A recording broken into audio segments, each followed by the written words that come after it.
TitleMatchNetwork.com. The only early memory I have of Rick, it was really brief. I had just really started at WCW, and I think I went to one of my first TV tapings on the road, and it was somewhere in North Carolina or South Carolina. It was relatively close, and I got to the building, and Rick was backstage stretching. It was shortly before he was supposed to go out for a match or something, and he was polite, as Rick always is. He's a very gracious guy. Polite, happy to see me, shook my hand, introduced himself. I introduced myself. And I think about a week later or so, shortly thereafter, he was gone. So that was it. What led to the legal issue between WCW and Ric Flair? And why was it such a big deal that Rick missed a date in order to see his son compete in amateur wrestling? Let me ask you, in hindsight, do you think pursuing legal action against someone who meant so much to WCW was a mistake? It was a game of chicken on both parts. It was give me what I want or else on his side. It was me saying, okay, you can't push me over a cliff, because if I let you do it, then I'm going to have to let everybody else do it. So it wasn't something that I wanted to do. I found no joy in doing it. I regret that the situation ever got to the point that it did, but it wasn't a malicious thing on my part. I was forced into a corner, and if I didn't do what I had to do, anybody virtually on the roster could not show up in an event. And whatever the reason was, or the narrative of the reasons were, the point was being made. It was a negotiation, and it was an extreme form of it. Okay. What happened the night Ric Flair went after you backstage? I was sitting in a room on the phone with my wife and a real estate broker, trying to divest myself of a piece of real estate. I was in a room, a huge room. It's like a big green room, by myself, on the phone. Rick came in. Ric Flair. Okay. Came in. Arn was with him. I don't know, there might have been somebody else with him. I can't remember. I was on the phone, and Rick was fired up, sweating.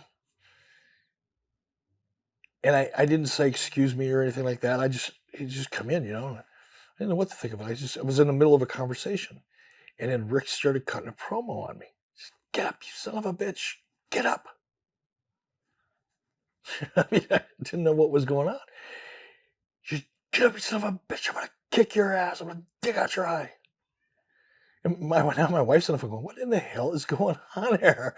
And I still didn't, none of it made sense to me. I had just been out drinking beer with Rick and Arn the week before, Right. I didn't know I had any heat with anybody, and nothing had happened during the week that would have elicited that kind of behavior. So I started thinking, it's either a rib or maybe I'm in a segment I don't know I'm in. I was trying to figure out what the fuck was going on. And Rick was so mad, he bit his own lip. And he was bleeding. I saw a trickle of blood coming down his chin. I thought, well, this is fucking insane. And I'm trying to get off the phone. And then Rick started firing shots at me. And as I'm sitting in the chair, I hadn't even stood up. He's going, get up, bam, he throws a punch. Get up, bam, he throws a punch. And he was hitting me, and they were kind of, Rick, I love you too.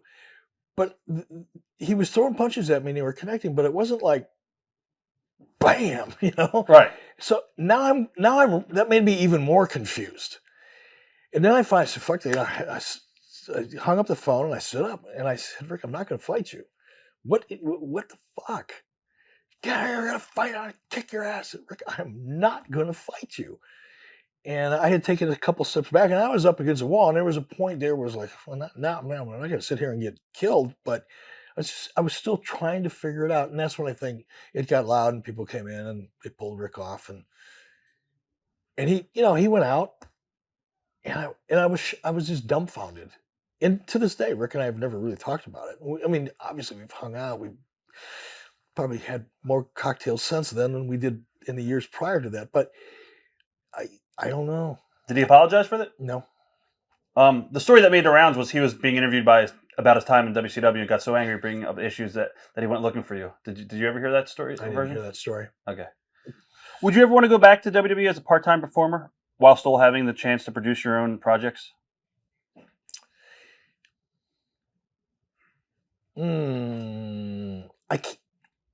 If if it was a great story and something fresh and new and like when they brought me in Right. before, sure. I mean, I'd love to be in that environment. I love to perform. I enjoy the people there and respect them. So when I say if the conditions are right, that's going to sound arrogant because it's not about money. Yeah. It would have to be something that would be exciting to do as a performer that I knew that they would be excited to get. If it was some typical lame, not typical for them because they don't do anything typical or lame, but if it was something that didn't really register on the Richter scale, then I would rather not. What led you to decide writing a book about your career?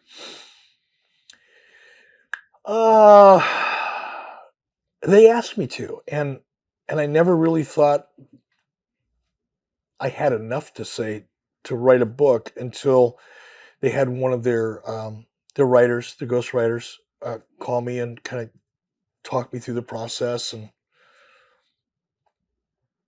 Okay.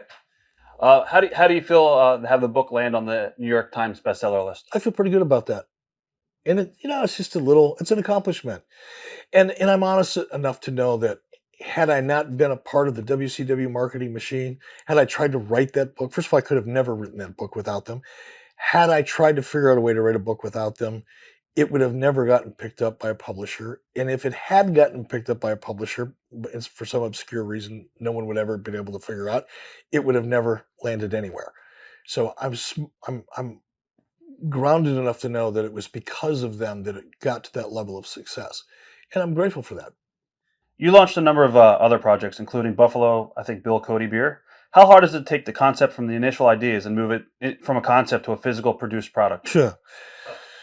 Oh, here, let me have a beer before I answer that question. Ironically, Buffalo Bill Cody Beer was a vanity project. Quite frankly, I live in Cody, Wyoming. I've always loved the town. I love the history of the town. I love Buffalo Bill Cody's history. Buffalo Bill Cody was one of the most famous entertainers in America in the late 1800s and early 1900s. He was known all over the world. He was Elvis Presley around the world at that time.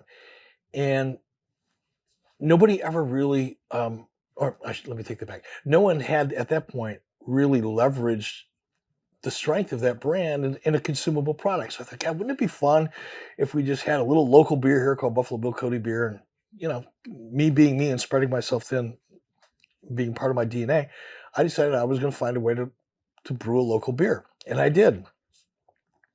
And I ended up in a federal trademark lawsuit as a result of it. I ended up having to expand from being a little local beer to now launching in Colorado and Arizona. And it's gone from a little vanity project where I wanted to sit on my porch and drink my own beer to now I'm really brewing and distributing beer. And oh, by the way, a couple $100,000 of lawsuits later, I won. Right. So. TitleMatchNetwork.com